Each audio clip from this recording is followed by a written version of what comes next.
kita para awa niyo na. Wala kami papahiram. Sa iba na kami mangiram. Wala kami mapapahiram sa'yo. Umalis ka na doon. Dungis-dungis mo pa. Sige na, magkakaroon ka rin sa iba.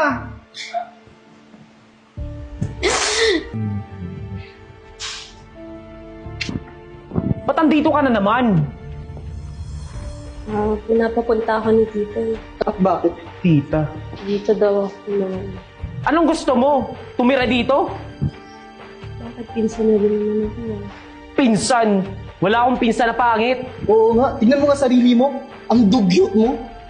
Palagi na lang nababawas yung baon namin ng dahil sa'yo. Eh, Buti napapansin nyo. Sa lahat ng iyon, sinadya ko. Nakakalimutan nyo na ba? Ginawa nyong impyerno ang buhay ko!